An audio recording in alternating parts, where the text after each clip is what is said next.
आज अगर एक्टर प्राण हमारे साथ होते तो 100 साल के हो गए होते। 1940s में बॉलीवुड में आए थे और लेट 90s तक उन्होंने फिल्मों में काम किया। करीब 50 साल उन्होंने फिल्मों में काम किया, करीब 350 से ज्यादा फिल्में की और उनमें से कई ऐसी फिल्में थी जहां उन्होंने दाढ़ी का इस्तेमाल किया। बिकॉज उनको दाढ़ियों का इस्तेमाल करना, अलग अलग किस्म की दाढ़ियों का इस्तेमाल करना बहुत ही अच्छा लगता था।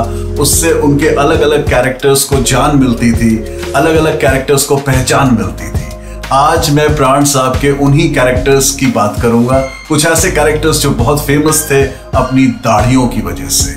मेरा नाम है Rahul and this is 70mm with Rahul.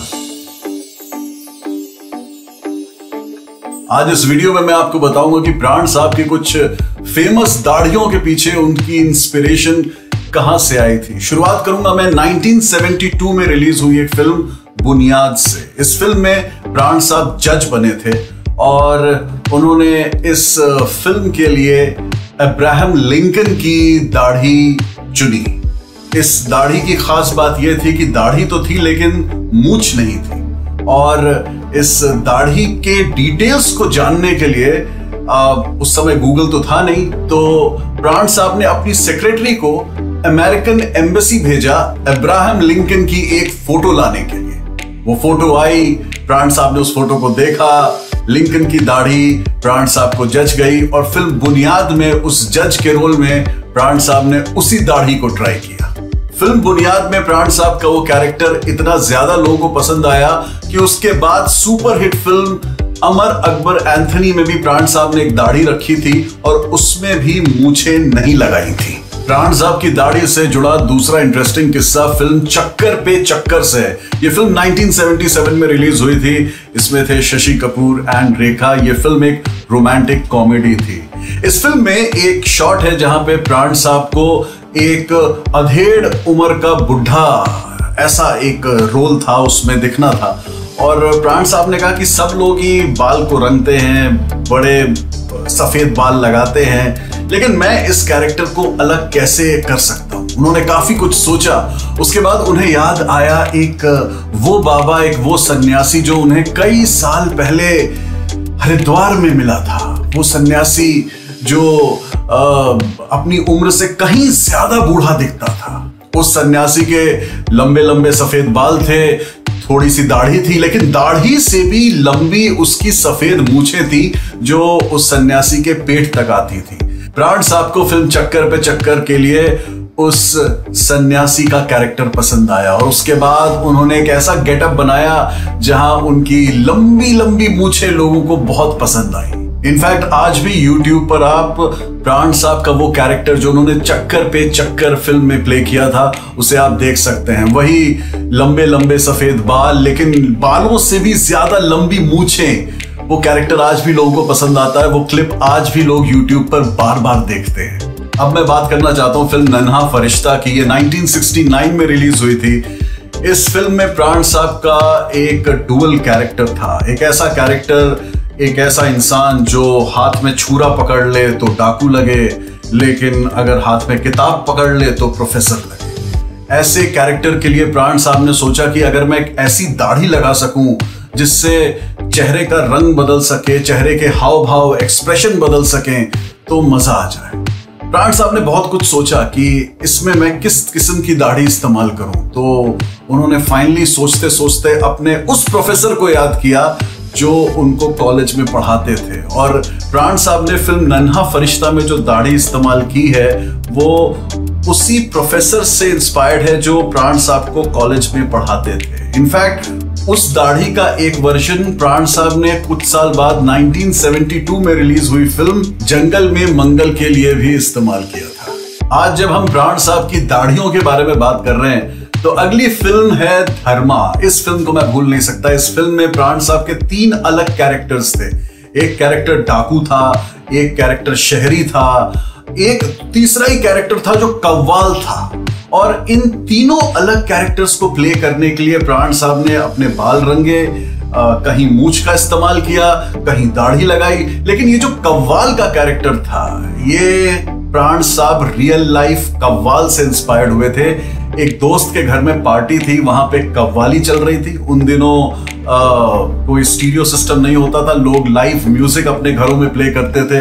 तो एक दोस्त के घर में पार्टी थी जहां पे कव्वाली का माहौल रखा गया था और एक सारंगी बजाने वाला था। वो कव्वाली भी गा रहा था, सारंगी भी बजा रहा था। उसकी दाढ़ी पर प्राण साहब की नजर टिक गई। उसकी दाढ़ी तो नॉर्मल थी लेकिन उसकी मूंछें नोकीली थी और इस किस्म का पर्टिकुलर जो उसका गेटअप था, ये प्राण साहब को जज किया। तो फिल्म धर्मा में जब उनका एक कव्वाल का रोल था, बिंदु जी के साथ एक कंपटीशन में वो गाना गा रहे हैं, उस रोल के लिए प्राण साहब ने उसी सारंगी वाले, उसी कव्वाल के गेटअप को अंजाम दिया।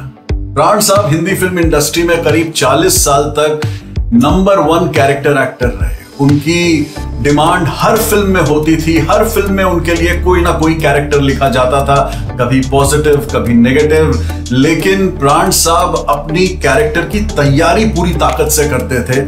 दर्शकों को, लोगों को कुछ नया हमेशा लगे, इसलिए कभी दाढ़ी मूंछ चेंज करना, कभी बालों को कलर करना, ऐसा कुछ ना कुछ प्राण साहब करते रहते थे।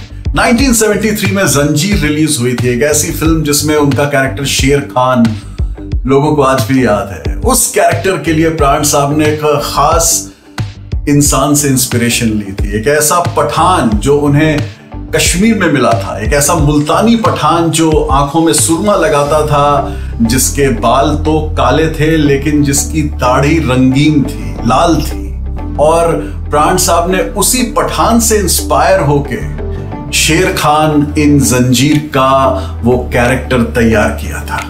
प्राण साहब ने अपनी नेगेटिव इमेज को पहली बार फेमसली छोड़ा था 1967 में एक फिल्म उपकार के लिए। उसमें मलंग चाचा का बहुत ही पॉजिटिव किरदार उन्होंने अदा किया था और उसके लिए भी उन्होंने खास दाढ़ी लगाई थी। दाढ़ी क्या, उन्होंने बाल भी एक अलग ढंग से उस फिल्म में बड़े ग्रो किए थे। और ये सब उन्होंने एक पुरानी फिल्म, एक ऐसी फिल्म जो वी शांताराम की फिल्म थी, एक पुरानी फिल्म अमर ज्योति से लिया था। उस फिल्म में चंद्रमोहन नाम के एक एक्टर थे जिन्होंने एक लंगड़े का रोल अदा किया था और अमर ज्योति के उसी चंद्रमोहन की दाढ़ी और बाल के स्टाइल को प्राण साहब ने उपकार में अपने ऊपर ट्राई किया और हमें मलंग चाचा का वो किरदार दिया।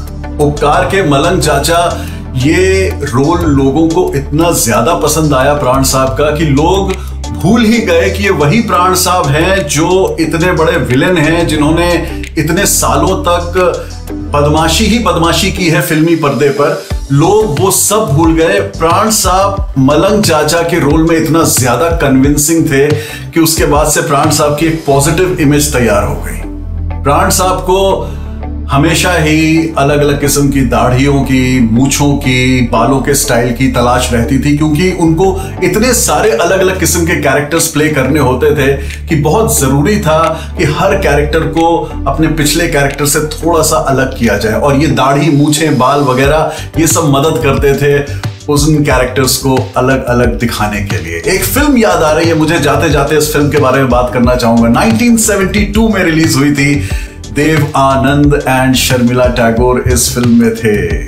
ये गुलिस्तां हमारा, ये फिल्म ज्यादा चली नहीं, लेकिन इस फिल्म में प्राण साहब का एक जबरदस्त कैरेक्टर था। वो एक कबीले के सरदार हैं। ये कबीला जो है वो चाइना बॉर्डर पर है और एक चाइनीज मंगोलियन रेस के वो सरदार है, ऐसा कुछ दिखाने की कोशिश की गई है।